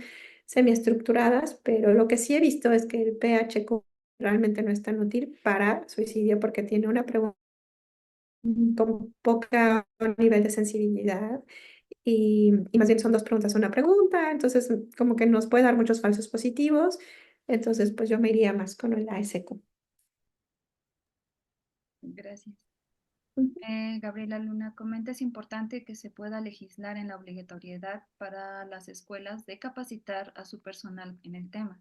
Algunas son ujú, congruentes con las necesidades que existen en los niños, niñas, adolescentes y jóvenes en su contexto escolar. También hay escuelas que carecen de protocolos, buscan deshacerse, entre comillas, de los alumnos problema. ujú. Creo que no más. Definitivamente nos hace materia de legislación, digamos, ¿no? Sí, sí, hay una oportunidad importante. Estoy totalmente de acuerdo con que debe integrarse a nuestro currículum, tener una capacitación general acerca de qué hace, basado también en esos protocolos con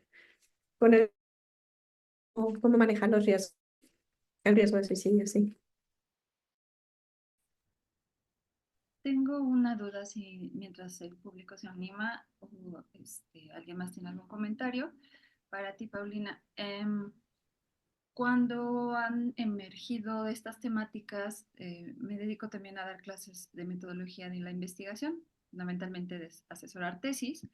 Y cuando surgen esta idea de analizar estas temáticas en estudiantes de licenciatura, muchas veces uno de ¿no? de los temas es que si trabajas con población menor de edad, pues hubo pues todo, ¿no? Lo que implica los protocolos de asegurarse de mantener la ética, ¿no? O de incluso los permisos que deben de tener. En tu experiencia, bueno, ¿qué recomendarías para poder tener o hacer un seguimiento mucho más cercano desde las academias, ¿no? De qué deben de asegurarse las academias? E incluso, porque yo creo que muchos también el temor es que tenga elementos iatrogénicos, ¿no? O sea, como de, el temor es vas a poner ideas en la cabeza, vas a abrir procesos que no puedes cerrar. No he escuchado mucho esta frase últimamente, no lo sé por qué. Este, Realmente como mi rol es de asesora metodológica, la elección temática es donde primero les pareciera existir un obstáculo, ¿no? Ya cuando llegan conmigo llegan un poco desanimados o un poco como, no puedo abrir estas temáticas, ¿no? Sienten que pudiese poner las cosas peor, ¿no? Entonces creo que eso puede ser un obstáculo justo para trabajar el tema y evitar los tabúes. ¿Qué recomendaciones darías tú, Paulina? Ujú. Lo primero es decir que se ha tratado ampliamente que el preguntar acerca del suicidio no es que le dé ideas a la persona, sino que por el contrario, de un entorno estable, permite justo identificar si es que hubiera vinculada al deseo de acabar con su vida, cuáles son las diferentes formas a recibir. O sea que hablar de suicidio viene. Lo que se ha encontrado es que hablar de suicidio más bien puede prevenir muertes por suicidio. Pero yo ahí enfatizaría pues hacerlo desde un lugar seguro, ¿no? Porque yo justo lo que tú mencionas ahorita es mucho de lo que se escucha a veces, es como los mitos al respecto del tema, no es que hablar de esto nada más te da ideas o es sembrar. Este comentario lo recibí yo en el 2010 cuando estaba haciendo justo mi propuesta, trabajando mi doctorado con en la Universidad de Barcelona, había una psicoanalista buenísima, así súper top, top, top, y en una de las clases del máster me decía y me cuestionaba enfrente de todos, es que eso no puedes hacer, tú no puedes llegar con los estudiantes de eso, ¿no? Eso sí, es corazón. Y de preguntarles si quieren morirse, solo es nada más es como Inception, ¿no? Como darles, sembrarles la idea y yo, no, pero en ese entonces, 2010, estoy hablando de hace 14 años, ¿no? Era todavía mucho la idea que se tenía. Y lo que se ha demostrado es que, por el contrario, previene, hablar de suicidio previene esta. ¿Por qué? Porque se abren oportunidades de atención, porque las personas lo que necesitan es hablar, lo que quieren es hablar, lo que pasa es que no tenemos el contexto a veces apropiado para recibir lo que se quiere decir. Entonces ahí es donde el ser validantes, flexibles, el solo tener una escucha abierta y una orientación humana es lo que ayuda a salvar vidas. Lo segundo, se me cortaba un poquito, pero entendí que era en materia de lo ético, ¿no? ¿Cómo hacer? Pero dime, Tere, si lo capté bien. Em, ¿Cómo establecer em, como la aproximación? Sí, dime. Como el encuadre, ¿qué recomiendas tú? Porque me imagino que les ha tocado también trabajar con menores de edad, ¿no? Ah, ya, bien, sí, El eso no te... encuadre ético que ustedes siguen o qué elementos recomiendas para justo solicitar los permisos, ¿no? Sí, Cómo le envían a los padres de familia la sí, solicitud y si viene sí, firmada o el padre sí, viene sí, a sí, firmar frente a nosotros como psicólogos. sí. Ujú. Bien, bien, bien. Aquí depende mucho del contexto. En lo educativo, sí tenemos como primero la aproximación con las autoridades educativas, el director, directora. Después, justo ellos son el puente como para llegar a los papás, ¿no? Y lo que hemos hecho con los papás es como sesiones informativas acerca de, y no solamente hablamos como de suicidio, sino de salud mental en general y prevención de suicidio. Entonces, les damos una charla informativa y con base en eso, pues solicitamos como la autorización, consentimientos informados. Eso es como a nivel institucional escolar. Y a nivel clínico, los papás, o sea, cuando llegan a solicitar atención, y esto es tanto en lo comunitario como también se puede implementar en lo privado, es siempre decimos, ok, nos tiene bueno, en lo institucional es consentimiento informado también, ¿no? Y en materia específica de suicidio, desde el modelo CAMS, que es el modelo que más utilizamos, se establece desde el primer momento con el adolescente y la familia que este es un trabajo específicamente o sea, tenemos una aproximación totalmente centrada en la persona, o sea, es como, este es el trabajo que se va a realizar con su hijo y necesitamos, por supuesto, de su participación y necesitamos entender también de qué manera pueden integrarse más a conocer qué es lo que está ocurriendo, porque eso es lo que pasa con los papás que muchas veces tienen o mucho miedo o mucha reticencia de involucrarse de más. O mucho enojo, hay muchas cosas que ocurren ahí al respecto. Entonces, pero sí decirles y dejar muy claro que cualquier comunicación se las vamos a hacer saber a ellos, pero es a través de él. O sea, siempre vamos a hacer como el fortalecer mucho la relación terapéutica, porque eso es lo más importante cuando trabajamos con menores de edad, que no se pierda esta relación terapéutica, o sea, y que sepan, ¿no? Todos sepamos que la principal comunicaciones entre el adolescente y nosotros y luego con los papás o de luego de alguna manera es como se lo compartimos a ellos y pero ellos también y decirles, ¿no? O sea, contamos con ustedes, sí, no y de qué manera. Depende, claro, cada caso, ¿no? Porque hay de función de que sean como muy tratamos de utilizar también a veces prácticas como desde la parentalidad positiva, ¿no? Pero, o sea, ya son como, pero sí es muy claro desde un inicio de esto definir que necesita que todos sepamos y que estemos conscientes de lo que implica y firmamos consentimiento. Ajá, porque como te escucho, Ay, sí, el encuadre es más hacia una relación clínica con fines de investigación, como, sí, como algo secundario, ¿no? sí, ¿No? Porque sí, muchas veces totalmente. lo que se hace es al revés, es como me interesa la investigación, se hace un encuadre como de un proyecto de investigación con interés sobre temáticas del suicidio pero la parte clínica pareciera que no importa tanto, ¿no? O sea, contéstame este inventario Ujú, y hasta ahí ujú. acaba nuestra relación. Sí, totalmente, Tere, exacto. No, no, no, para nosotros lo más importante es lo clínico y lo otro, o sea, es importante porque también necesitamos, por supuesto, tener el consentimiento, por supuesto, pero eso es lo fundamental para nosotros, lo clínico. Gracias Ujú. por tu respuesta. Gracias. Hay otra pregunta en el chat. Dice, por ejemplo, en situaciones de emergencia, si atiendes a un menor de edad, por ejemplo, externo que llega a la facultad, en lo que llegan los padres, ¿cómo se comienza con la atención clínica?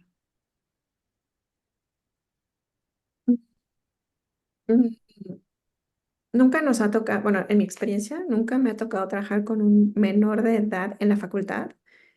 Eh, Porque pues todos, bueno, ahí al menos en la facultad todos los estudiantes son mayores de edad, entonces, claro, hacemos la labor con él, ¿no? Pues porque muchas veces lo que sí me ha tocado es que no quieran que nos comuniquemos con los papás, eso sí nos ha tocado. Es como de, pero no le llames a nadie, pero no le digas a mí, pero no, pero no, pero... Entonces ahí institucionalmente sí tenemos también que hacer, otra vez, fortaleciendo mucho la relación terapéutica, pero haciéndole saber y sensibilizándolo a, es necesario que nos comuniquemos con ellos. O sea, entiendo perfecto por qué no quieres, pero sí o sí tenemos que hacerlo, ¿no? Así como protocolo institucional. Pero nunca me ha tocado el tener que atender a un menor de edad sin papás. Entonces, pero sí puede pasar a lo mejor en algunos espacios, pienso en el bachillerato, ¿no? En el bachillerato que pues son menores de edad y que probablemente puede ser que eso, que estén en una crisis. Entonces, yo lo que haría y sería exactamente lo mismo, es como fortalecer siempre como la apertura, la validación, este primer contacto que tiene conmigo y a partir de ahí llevarlo y sensibilizarlo a con quién contactar. No necesariamente son los papás, a veces lo que llegamos a hacer cuando no quieren que sean los padres es, ok, un adulto responsable. O sea, ¿quién puede hacerse? Ah, bueno, mi hermano, ah, bueno, mi tío, bueno, mi abuelito, bueno, ok, entonces conectamos con esa persona y seguimos como, pero sí es muy importante tener siempre en cuenta que lo fundamental es que la persona se sienta, o sea, que sepa también, ¿no? Que tenemos que conectar apoyo y hacerlo en colaboración con ellos es lo más importante, ¿no? Nada impuesto. Le voy a decir a tu papá, voy a hablar, dame el teléfono, no sé. No, es ok, puede ser que no. ¿Quién podría ser, no? Pero sería como yo lo resolvería en caso de los menores de edad. Agradezco muchísimo la invitación, Tere. Para mí, lamento mucho lo del internet, pero justo estuvimos teniendo estas limitaciones en la red rápida, pero confío en que se haya escuchado en la medida de lo posible. Muchas gracias, al contrario, por aceptar, por estar aquí compartiéndonos tu experiencia. También gracias a quienes han participado haciendo preguntas, comentarios, porque sus experiencias justo situadas son las que queremos eh, tejer, ¿no? Para hacer esta retícula nacional y hasta internacional sobre centros de salud mental en instituciones educativas de nivel superior y media superior. Ya vimos que los retos que se presentan en la media superior por el hecho de ser menores de edad son aún más complejos, ¿no? Por muchas razones también. Nos comparte otra pregunta Ana Teresa. ¿Nos podría compartir su correo de contacto, doctora? ¿Y en qué cubículo se ubica la facultad? Eh, Mucho gusto. No, no quiero, es que saben que les voy a ser muy honesta. Mi correo está súper saturado. Tengo 1000 correos sin ver y no es ahora se los comparto, pero am, por falta de interés, ay, sino por exceso de trabajo. Bueno, y por eso les pongo mi correo institucional, que está, ya. Mm, y, y en la Facultad de Psicología estoy en el cubículo 22 de la planta baja del edificio C. Pero como estoy en estancia de investigación, Em, eh, este, pues estaré por allá en 2 semanas, entonces todavía, pero Comentan en el chat, gracias por la ponencia, es de mucha utilidad en nuestra práctica. muchas gracias a todos y ustedes. Es Carmen, ¿no? ¿Quién me pregunta? Hay una pregunta de Carla Lorena. ¿Tendrá repercusiones legales el atender a un menor de edad y darle libertad de escoger su contacto y que no sea padres o tutores? Legales, atender menores de edad, su contacto y que no sea padre de tutores. Bueno, sí, tenemos siempre como que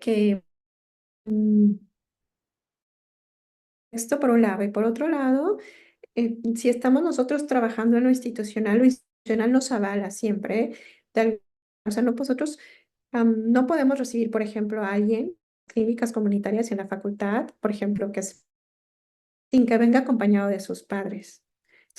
De repente para mí, pues me es difícil responder, por ejemplo, porque cómo es que yo atendería a un menor de edad sin tener el consentimiento de los papás cuando es uno de nuestros, ¿no? De nuestros requisitos. Entonces, por aquí dice Gabriela, en caso de la CEP, es decir, si es necesario llamar al padre o tutor.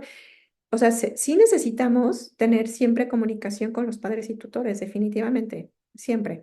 La cosa es el cómo lo hacemos, ¿no? Eso es lo que hace la diferencia. Si le llamamos como de urgencia, de emergencia y cómo manejar al padre y al tutor, pero sobre todo cómo sensibilizar al estudiante, en este caso, de que es necesario tener el contacto y la comunicación con sus padres y tutores. Entonces, yo no sé a nivel México que tenemos todavía porque Karina, digo, Carla, lo que pregunta es si hay repercusiones legales. O sea, yo lo que considero es sí estaríamos pues, aproximándonos desde un lugar em, am, no sé, como cuestionable si lo hacemos fuera de un marco institucional o establecido que yo tenga, pero yo les hablo desde claro, el trabajo institucional, entonces entiendo que todos estamos de alguna manera vinculados con una institución, entonces desde ahí tenemos que también tener una colaboración con nuestros departamentos legales para saber cómo manejar este tipo de atención y de casos y que la asesoría de los expertos en la materia pues también nos ayude a saber que nuestra respuesta es la correcta, no solo profesionalmente de una forma ética, sino también legal, ¿no? Claro que sí. Puedo compartirles con mucho gusto por aquí. ¿Será, Tere, que pueda compartirles lo del artículo? Sí, Creo que lo tengo, a ver, déjame, a lo mejor a la mano. Y sí, sí, de una vez se los comparto. Creo que es este. Sí, creo que es este. Quienes no pudieron descargarlo. Ahí está. Y también creo que ahí vienen nuestros contactos. Listo. Muchas gracias a ustedes. Muy bien, pues yo les agradezco mucho. Tengo que correr ahora, pero muchas